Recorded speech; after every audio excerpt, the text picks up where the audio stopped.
thank you, Sherelle. Amazing and warm remarks. I truly appreciate it. I'm still smiling and blushing with my eyes. But first, before I begin, I just want to say thank you to Sherelle for even coming up with this idea. All of the hard work behind the scenes and things that we can't see, and the effort, right, that we could not see. And so her vision is just amazing, and her passion for helping people and bringing, world class presenters together that are living real life experiences, caregiving, and allowing all of us to share these experiences, the tips and resources with the world. I mean, I saw you had people tuned in from the UK and all over the world. And so again, thank you so much for that. Number two, to the presenters, all the presenters, I've listened to all of the unique journeys, and I've taken notes. And so thank you, because I have no idea what tomorrow's going to bring. Heck, I don't even know what might happen in the next 30 minutes, but at least I got some tips and some resources from every single one of you on this platform. And then lastly, to those who are currently caregivers, and then people who may become caregivers, even during this show, maybe tomorrow. I mean, sometimes it's unexpected, but I just want to say thank you. I'll always keep you in my prayers and my thoughts, because it's very complex. It's very challenging, and those you are caregiving for, I believe they don't want to be in that state. It's just something that happens, and if they had a choice, if they had a vote, they would vote to be healthy like us, and not right. Sometimes believe that they are a burden. So what I'm gonna briefly do is, one, go through the background of autoimmune encephalitis.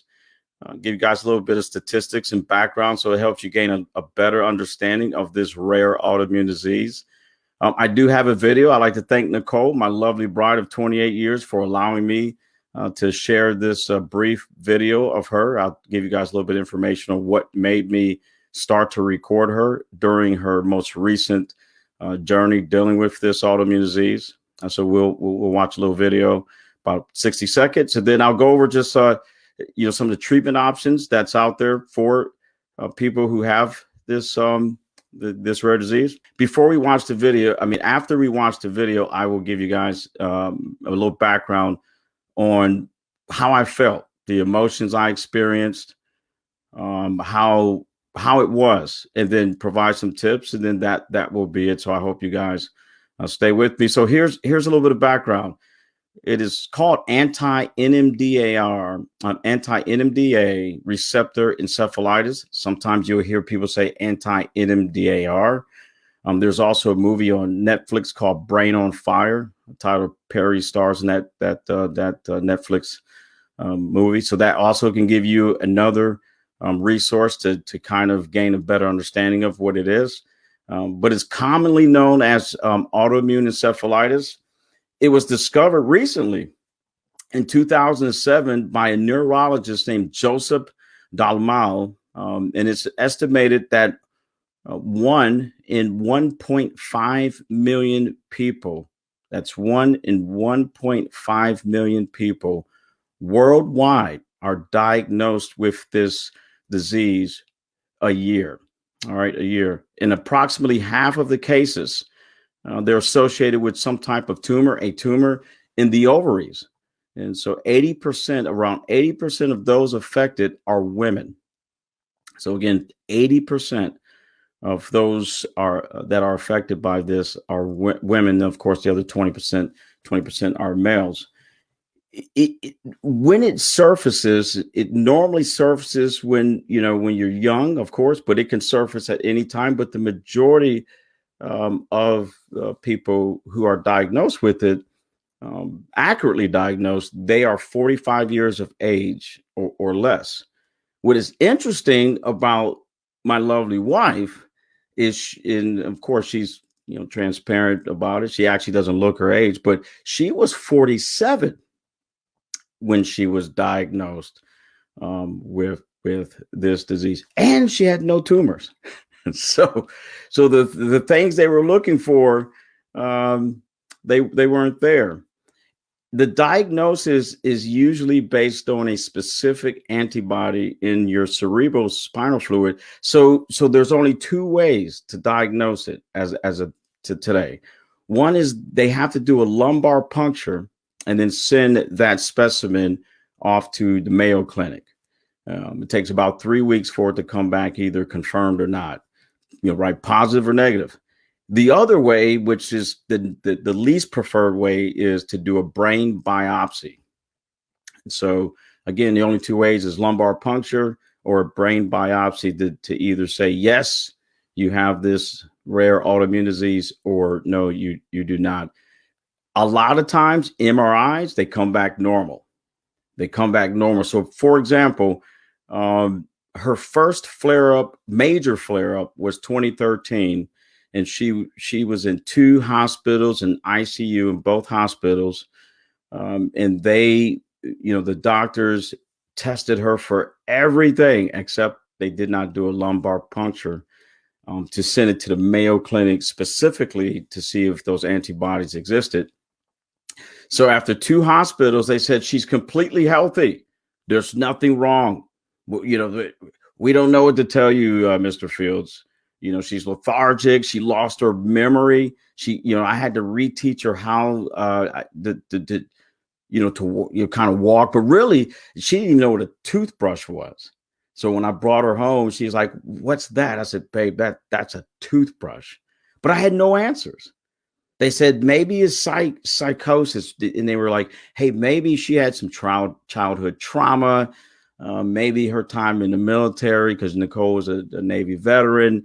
It was all psychiatric. They were like, medically, through science, empirical data, she is healthy, and I'm like, okay. I'm watching her behavior, and I'm going, okay, this is not. I don't know. So very confusing, but she got through it. She healed, and that was again 2013. And then she had a flare up in 2020. 2020, she had a flare up, and this one was different. And she was committed to two psychiatric hospitals, two of them. And this was during the pandemic. She became suicidal. I had to call 911. I had to pin her against the couch and call 911, and had three cops show up to the house. They did an assessment, and they said, "Hey, we're going to have to put her in handcuffs." I get a little emotional. I'm sorry. And they said, "You can't come with her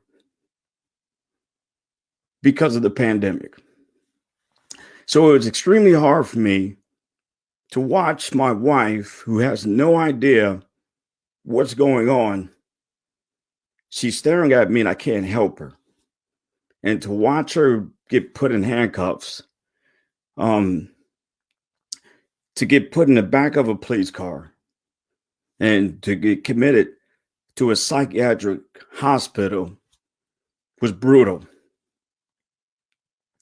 When she got released from that hospital, she was not functioning normally. And then 72 hours later, I had to call the cops again to get her put back into the hospital, where this time they did a 5150, which is she was committed to psychiatric hospital in Pasadena, California, against her will. And that was for about a month. And during this time, they kept saying she's having a mental breakdown. We're going to put her on psychotic medication. But she'll get well because she's stressed out. And so then this most recent journey, it was different again. But this time, thank you to the doctors at Naval Medical Center, Camp Lejeune, North Carolina, and Duke University Hospital. Because the neurologist at the hospital, Camp Lejeune, North Carolina, he said, "Do you have medical records? Do you have any medical records?" I said, "I've been married to her since I was 19. I kept everything." I said, "Not only are we've been in love since I was 19. So heck, we grew together. So we're more than just husband and wife. We're best friends. We're buddies, you name it." And I went home and grabbed him and took him there, and he reviewed the records. And he said, "She's never ran a fever. And I said, interesting. I said, I don't know what that means. He goes, you guys are going to Duke University. I believe she has friendly fire. I believe her immune system is attacking her brain, which leads me to some of the behaviors that's associated with this rare disease. They may not run fevers. They may have headaches because when the immune system attacks the brain parts of the brain becomes inflamed. They may feel tired. They may have seizures. But the big things, they may have a lot of psychosis and a lot of behaviors that are associated with the mental illness. And that's how a lot of times they often get misdiagnosed. And when I say those are people who actually have autoimmune encephalitis. So before we watch this brief video, before we play it, I just want to let you guys know the reason why I started to record is because I could not find raw material called words, put them together to describe what was happening. So I just started recording. So when the doctors from both hospitals would come in and do their rounds, they would say, Mr. Fields, how was last night? And I would just hit play. So that way they can see for themselves what was happening. And in the video, what you guys are about to see is Nicole is actually catatonic. She's hallucinating. She's paranoid. But the way she's presenting is very atypical. So it's not normal. And so I want you guys to really see it. That way you can get a sense of what was happening.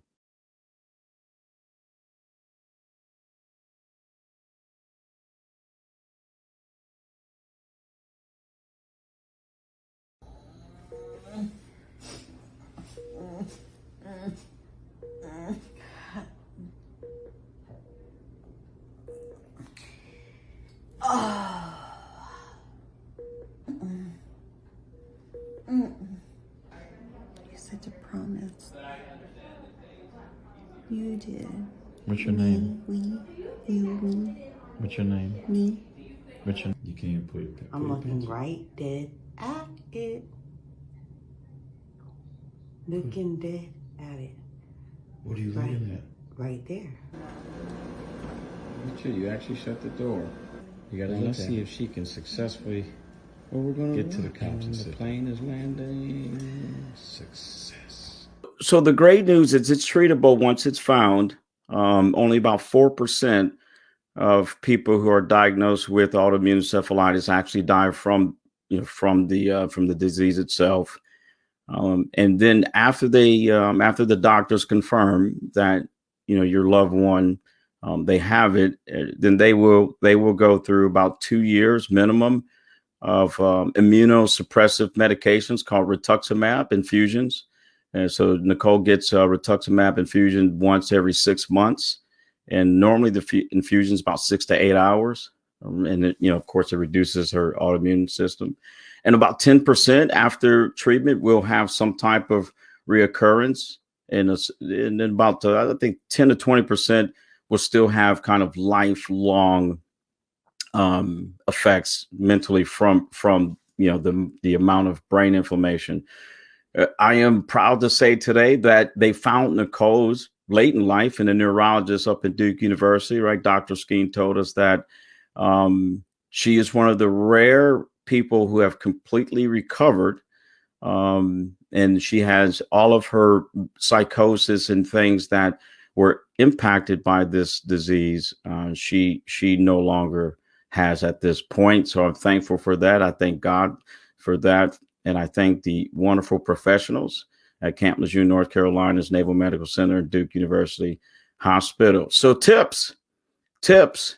I was confused. I felt helpless. Here I am. You're right. I'm a United States Marine.